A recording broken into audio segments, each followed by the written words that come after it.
Hi, I am Karen and I'm the founder of The Student Ladder, an information destination for students. And today we're going to spend a little bit of time looking at the sort of interviews you are going to get when you apply for jobs in the banking sector. As I'm sure you know, they are pretty tough. You'll find the graduate interviews tend to be slightly more technical than the intern interviews. But generally speaking, there are 8 different areas which you will get questioned on, and I'm going to take you through them now. The first one is relatively easy. It's going to be about you, your CV, and your work experience. And what underpins these are your motivations often for why you did certain things. So practice and understand why you took the A-levels you did, why you took the degree course you did, the work experience you've done, and how it might aid your banking career. The next area is competency questions. There is a whole video on this, by the way, which I would suggest you watch. The sort of competencies that the banks will test will be things like initiative, robustness, how you work under pressure, leadership ability, communication, etc. And you're going to be asked questions like, describe a time when you had to work under pressure. Tell me a time when you worked in a team. Give me a situation where you had to persuade somebody something that they didn't want to do. So make sure you prepare those because they're easy to prepare for. The third area of questioning is going to be about your motivation and your suitability for a banking career. So why do you want to get into banking? And you need to practice those. So it might be because of its global reach, it might be because it's a very dynamic industry, it might be that you're motivated by money and there's a lot of money to be made. It might be that it's intellectually challenging, that it's very numerical or analytical and that appeals to you. Whatever that is, try and tie some of the characteristics of the industry with your own competencies.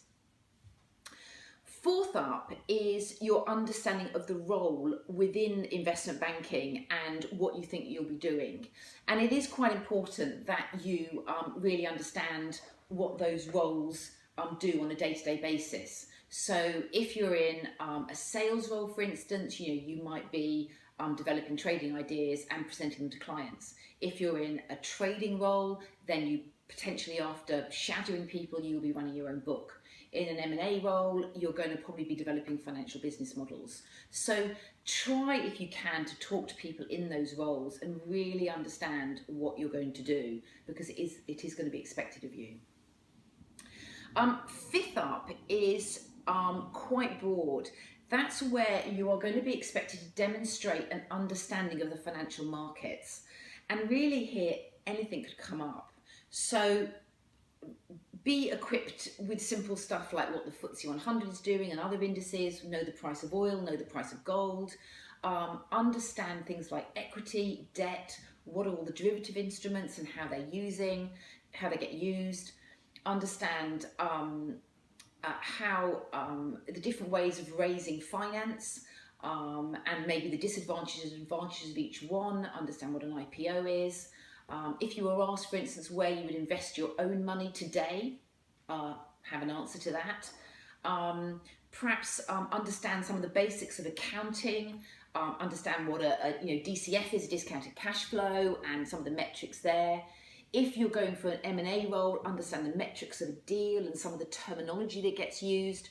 So you really need to do your homework in that particular area. The next thing that you'll be asked about is knowledge about the bank.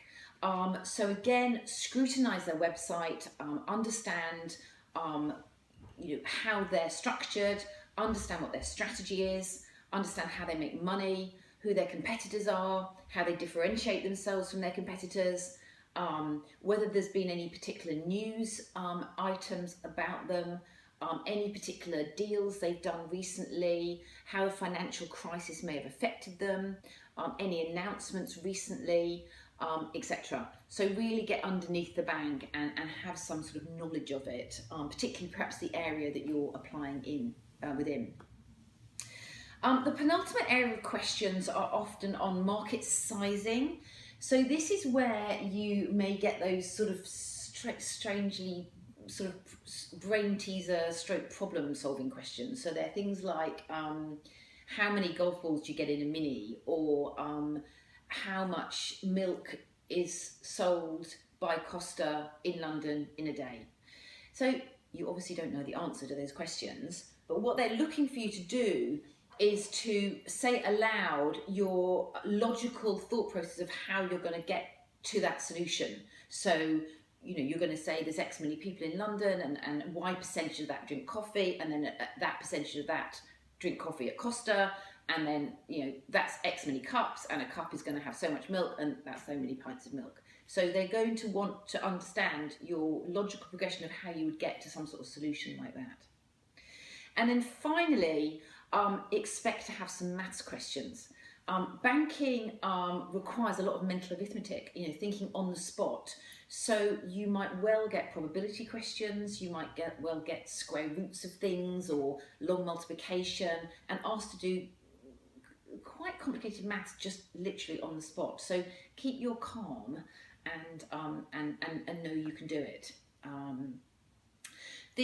That covers the 8 areas that you will get questioned on, and I urge you to do a lot of preparation work. You will need it. I would say make sure you've got some intelligent questions to ask them. So they could be maybe about some news that's been about the bank, or maybe a deal that they've recently done. It could be something about their business strategy. It might be something about how the role that you're applying for might develop going forward. Just have a few questions up your sleeve that show that you're informed and make you sound intelligent. So that's about it. Good luck. There is other videos in this series if you're interested, so subscribe to our YouTube channel for those. Give us a thumbs up if you enjoyed this particular video, and follow us on Twitter and Facebook for more regular updates. Bye for now.